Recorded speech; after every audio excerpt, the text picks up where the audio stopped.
Hello friends, அனைவருக்கும் வணக்கமுங்க. இன்றைக்கி பார்த்தீங்கன்னா, நான் ஒரு முக்கியமான இடத்துக்கு போயிருக்கேங்க. கிளம்பிட்டேன். பார்த்தீங்கன்னா, சேர்ந்துட்டோம். வண்டியில் தான் வந்தோம். பார்த்தீங்கன்னா, வேறு எங்கேயும் இல்லைங்க, மருதமலை தாங்க. இப்போ புதுசாக எல்லாமே மாற்றி கட்டியிருக்காங்க, பழையபடி இல்லை. இப்போ பார்த்தீங்கன்னா, கும்பாபிஷேகம் நடந்து இந்த கோபுர வழியிலேயே எல்லாரும் போகிறாங்க. அந்த பழைய வழி கிடையாது. மேலே ஏறினோங்க படி. கொஞ்சம் படி அதிகமாக இருக்க மாதிரி இருக்குது. ரொம்ப கஷ்டமாக தான் இருந்தது எனக்கு.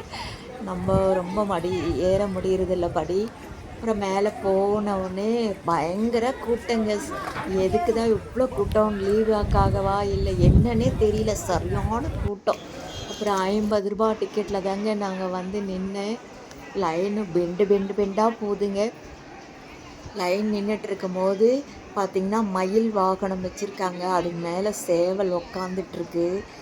யாரோ நேர்ந்து விட்டுருக்காங்க அந்த சேவல். அது பார்த்திங்கன்னா அழகாக உட்காந்துட்டு எல்லாருக்கும் போஸ் கொடுத்துட்ருக்குங்க. உங்களுக்கு தெரியும்னு நினைக்கிறேன். பாருங்கள்.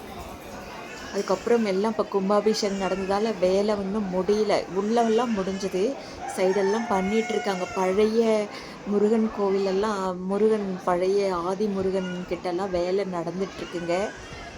பாருங்கள், நேராக முருகனை பக்கத்தில் போகாத மாதிரி சுற்றி அடைச்சிட்டாங்க. லைனில் போனால் தான் பார்க்க முடியும். உள்ளெல்லாம் முதல்லலாம் சைடில் நின்று எட்டி பார்க்கலாம், அந்த மாதிரியெல்லாம் கிடையாதுங்க. இப்போது அதே மாதிரி யாரும் ஏமாற்ற முடியாதுங்க. ஒரு ஆள் கூட தவறுதெல்லாம் உள்ளே நுழைய முடியாது. அப்புறம் இந்த தரகரெல்லாம் கிடையாதுங்க. அதெல்லாம் ஒன்றும் இல்லை. இப்போது சுத்தமாக லைன் நின்று தான் சாமி கும்பிடணும். சாமி கும்பிட்டு முன்னாடி வந்தால் பாருங்கள், விநாயகர். இவரை முதல்ல பார்த்துட்டு தான் உள்ளே போயிருக்கோம். வந்தப்புறம் மறுபடியும் உங்களுக்கு காட்டலான்னு ஃபோட்டோ எடுத்தேன். இவர் அரச மரத்து பஞ்சமுக விநாயகர். அங்கேயும் கூட்டம் தாங்க. இவரை பார்த்துட்டு அவள் தான் லைன் நிற்கணும்.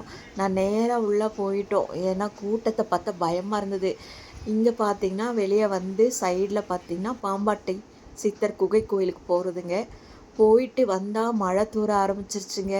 சுற்றி நல்ல லைட்டாக மழை பெய்ய ஆரம்பிச்சிருச்சு.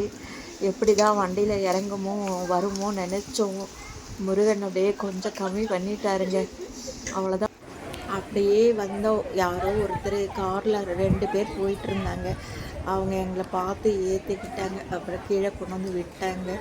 வந்துட்டோம். அங்கேயே மேலே மட்டும் ஒரு செல்ஃபி மட்டும் எடுத்துக்கிட்டு பகவான் அருளால் கீழே அப்படியே வண்டி எடுத்துகிட்டு மழை நின்று போச்சுங்க. அப்படியே வீடு சேர்ந்துட்டோம். எல்லாருக்கும் மருதமலை முருகன் அருள் புரியட்டும் வேண்டிக்கிட்டேங்க.